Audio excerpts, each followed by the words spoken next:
Imagine you bought blocks to build your apartment. The construction begins right away and your apartment is growing. Then your worst enemy comes in at night and starts removing some blocks from different sides of the building. The following morning, the first thing will be obviously spending time to replace the missing blocks. Many people don't realize the impact of daily habits in delaying or promoting their personal growth.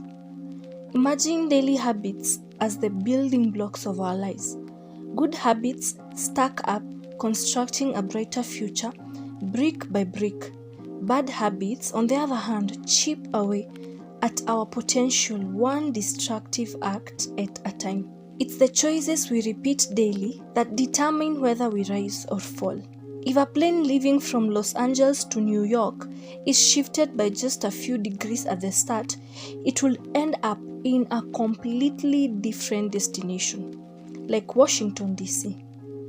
This is how the author of Atomic Habits views the fact that small changes in our habits and actions can lead to remarkable personal and professional growth. I know you have probably heard this a couple of times.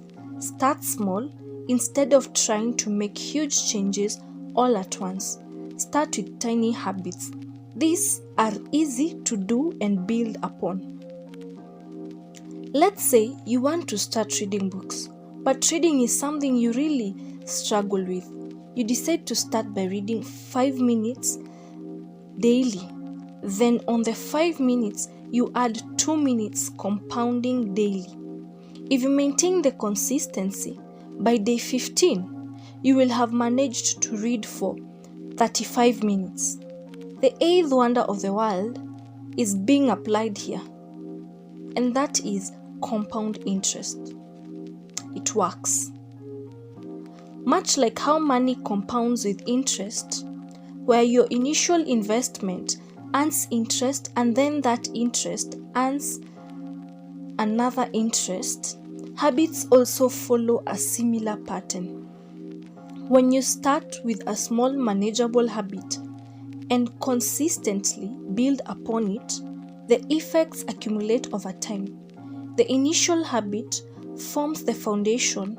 As you continue to practice and improve, the benefits compound, leading to significant positive changes. The idea underscores the importance of starting small and being patient with the process of habit formation.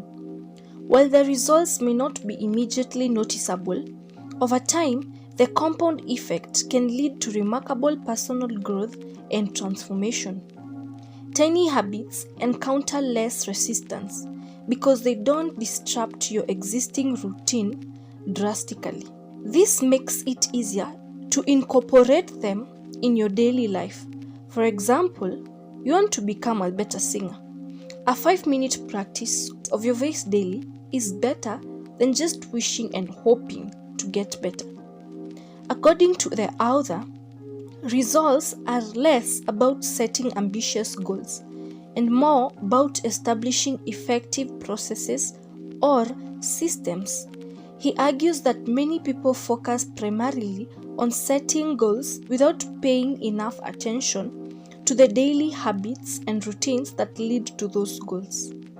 Clear suggests that goals can be useful for providing direction, but they don't often guarantee success on their own.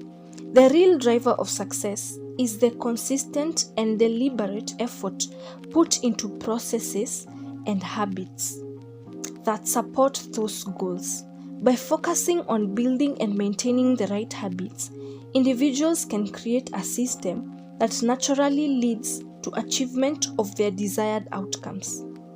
I want to increase my company's sales. That is a goal.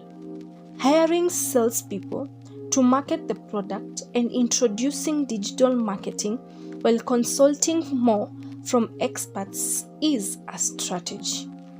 I want to graduate with a first-class honor is a goal.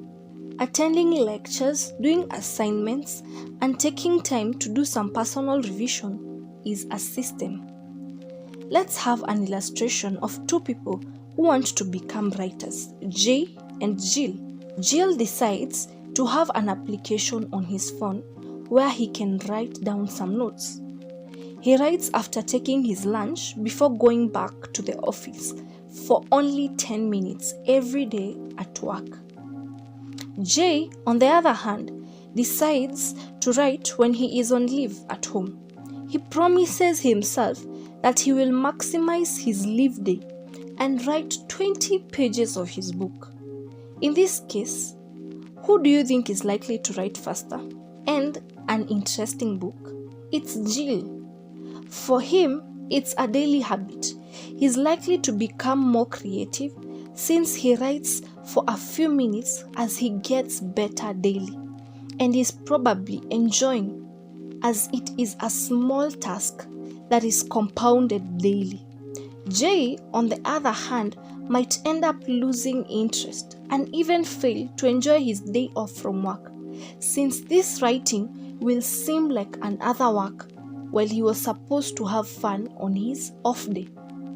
Even without a goal, the systems we follow daily can produce tremendous results. According to the author, results have little to do with goals and more to do with processes. Actually, goals are only for people who care about winning once, while systems are for people who care about winning repeatedly. The author believes even without a goal, it is possible to accomplish great things with systems that have been set in place. Till next time, thank you for watching. Have a lovely week, and I hope this book will become a great influence to you as you decide to get processes and systems to better your life.